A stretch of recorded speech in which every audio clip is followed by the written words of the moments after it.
Hey guys, thank you for clicking on this video. As a lot of you guys know, recently my YouTube channel has gotten completely demonetized, so here are some of our patron supporters who are literally making my dreams possible by letting me make content for a living. Now, due to the mass demonetization of my channel, I'm trying to do some new types of content, and also, don't worry, the ASMR content's still gonna be coming. However, this entire thing has kind of pushed me to do some of the other content I've wanted to do for a while, but kind of have been afraid to in case people didn't like it. So today I said, fuck it, let's do this type of content. So today we're delving into a world that all previous and current edgy 12-year-olds enjoy, and that being the world of creepypastas. We're gonna start out with one of my favorites that I actually believed until I was about 18, and I'm gonna put a trigger warning here because I don't see a lot of creepypasta channels do this, which is this video is not suitable for every single person, and keep in mind that the stories that I'm reading are completely fictional and not to take them too seriously. It's always fun to read these kinds of stories, but don't let this impact your sleep or mental health in any way. I mean, you don't need to sacrifice your sanity for some creepypasta video, but for everybody who is here and ready to hear a story, without further ado, let's get into it. The Russian sleep experiment. Russian researchers in the late 1940s kept 5 people awake for 15 days using an experimental gas-based stimulant. They were kept in a sealed environment to carefully monitor their oxygen intake so the gas didn't kill them, since it was toxic in high concentrations. This was before closed-circuit cameras, so they only had microphones and 5-inch thick glass porthole-sized windows into the chamber to monitor them. The chamber was stocked with books, cots to sleep in but no bedding, running water in a toilet, and enough dried food to last all 5 of them over a month. The test subjects were political prisoners deemed enemies of the state during World War II. Everything was fine for the first 5 days. The subjects hardly complained, having been promised falsely that they would be freed if they submitted to the test and did not fall asleep for 30 days. Their conversations and activities were all monitored, and it was noted that they continued talking about increasingly traumatic incidents in their past, and the general tone of the conversation took a darker aspect after the 4th day mark. After 5 days, they started to complain about the circumstances and events that led them to where they were, and started to demonstrate severe paranoia. They stopped talking to each other and alternatively whispering into the microphones and into one-way mirrored portal. Oddly, they all seemed to think that they could win the trust of the experimenters by turning over their comrades. At first, the researchers suspected it was an effect of the gas itself. After 9 days, the first of them started screaming. He ran along the length of the chamber, repeatedly yelling at the top of his lungs for 3 straight hours. He continued to attempt screaming, but was only able to produce occasional squeaks. The researchers postulated that he had physically torn his vocal cords. The most surprising thing about this behavior is how the other captives reacted to it, or rather they didn't react to it. They continued whispering into the microphones until the second of the captives started to scream. The 2 non-screaming captives took the books apart, smearing page after page with their own feces and pasting them calmly over the glass portholes. The screaming promptly stopped.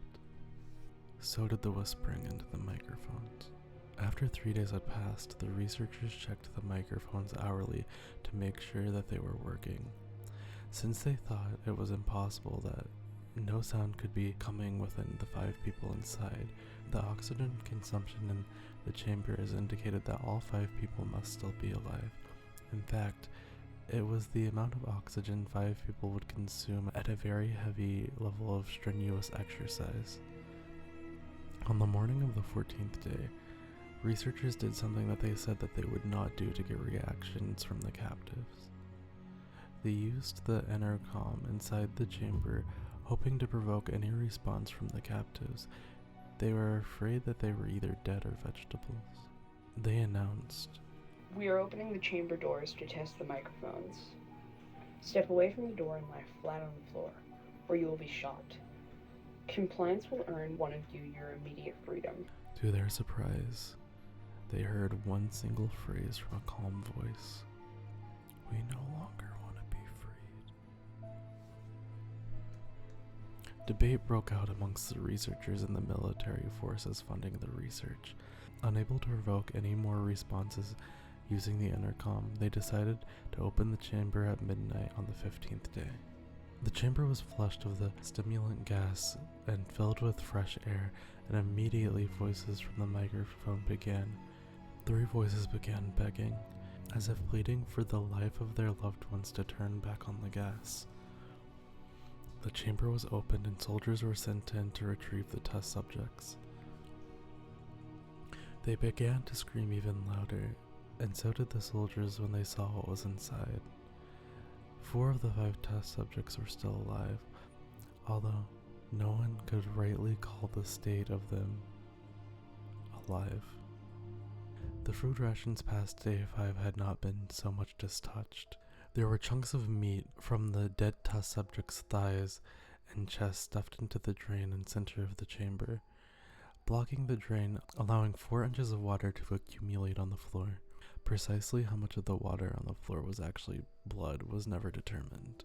All 4 surviving test subjects also had huge portions of muscle and skin torn away from their bodies.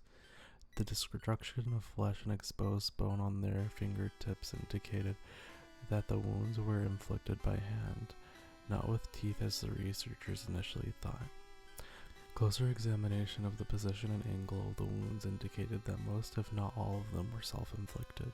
The abdominal organs below the ribcage of all 4 test subjects have been removed. While the heart, lungs, and diaphragm remained in place, the skin and most of the muscle attached to the ribs had been ripped off, exposing their lungs through their ribcage. All the blood vessels and organs remained intact. They had just been taken out and laid on the floor, fanning out around the eviscerated but still living bodies of the subjects.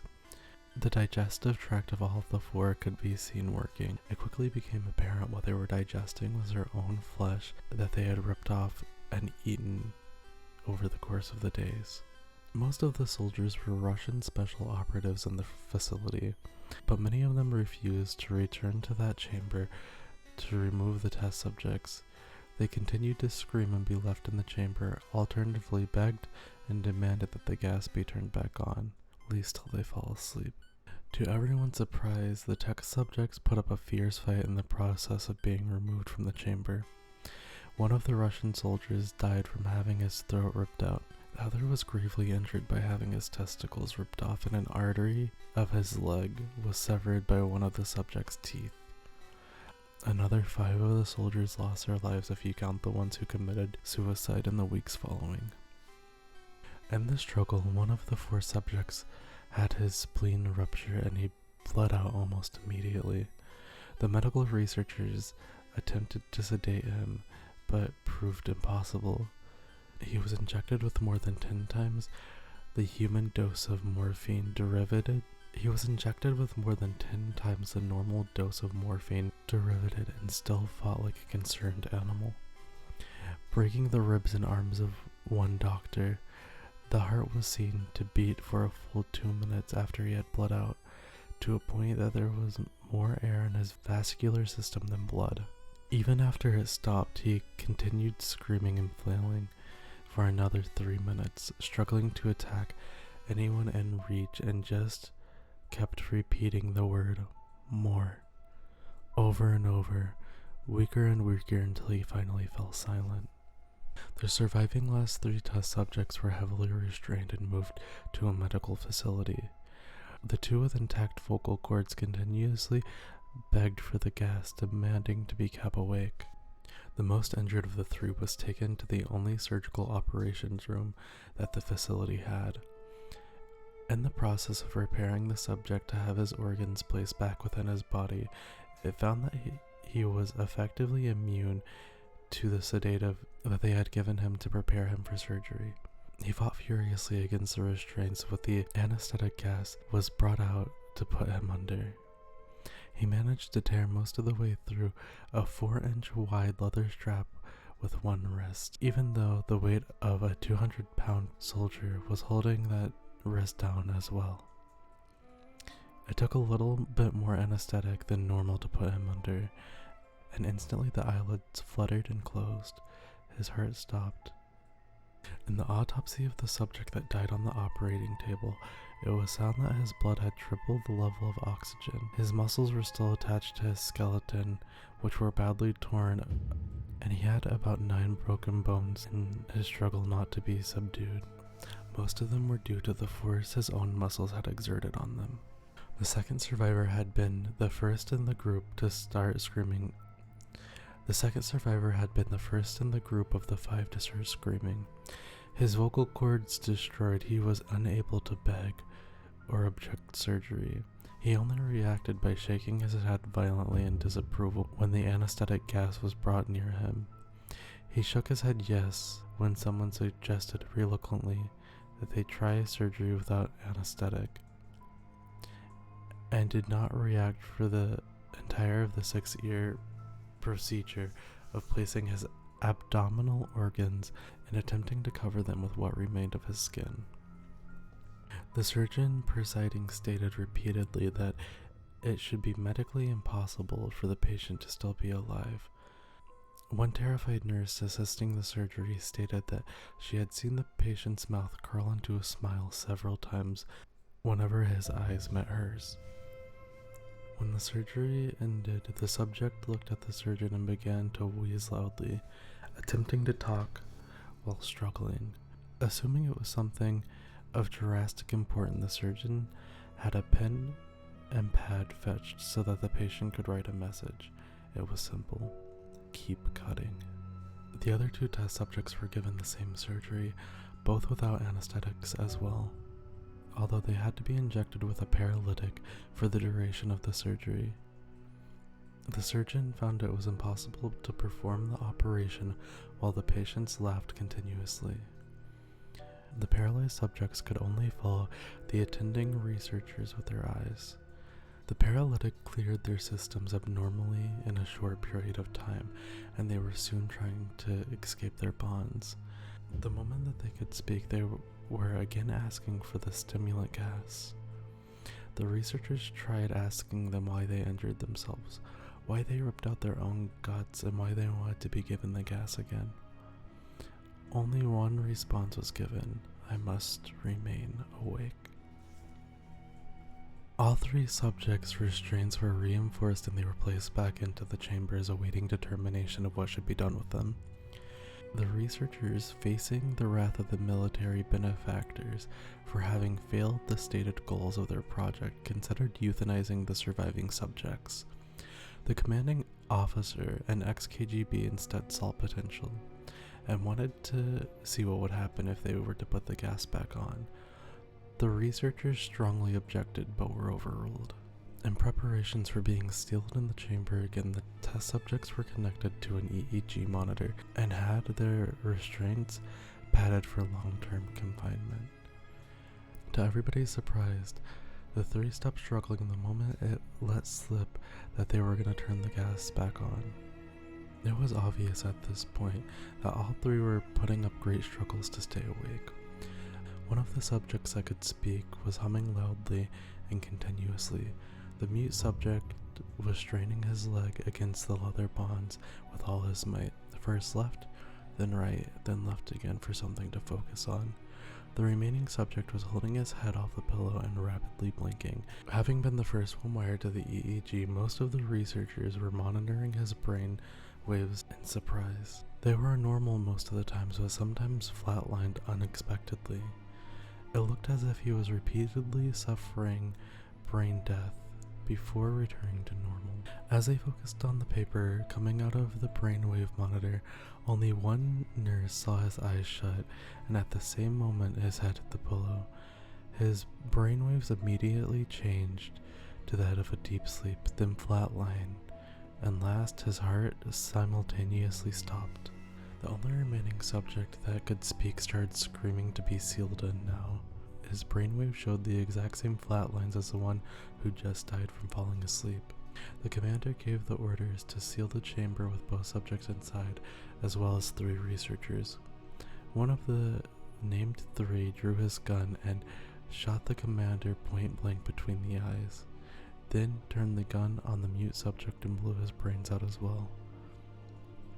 He pointed the gun to the remaining subject, still restrained to the bed as the remaining members of the medical and research team fled the room. "I won't be locked in here with these things. Not with you," he screamed at the man strapped to the table. "What are you?" he demanded. "I must know." The subject smiled. "Have you forgotten so easily?" the subject asked. "We are you. We are the madness that lurks within you all, begging to be set free at every moment in your deepest animal minds. We are what you hide from in your beds every night. We are what you sedate in silence and paralyze whenever you go to the nocturnal heaven where we cannot tread." The researcher paused, then aimed at the subject's heart and fired. The EEG flatlined as the subject weakly choked out. "So nearly free." I hope you guys enjoyed that video. If you did, make sure to leave a like and let me know if you like this new type of content. Now, I will say, I have heavy dyslexia, so this video took me a very long time to film, and if it sounds kind of unnatural at points, I'm sorry. I can only improve from here, and this is absolutely the longest one that I think I'll ever read, because this one was fucking huge. However, I'm down to read whatever creepypastas you guys want to send, or if there's any Reddit scary stories you guys want me to read, I can do that as well. Leave down below how you feel about this type of content, and I'll see you with an ASMR video next week.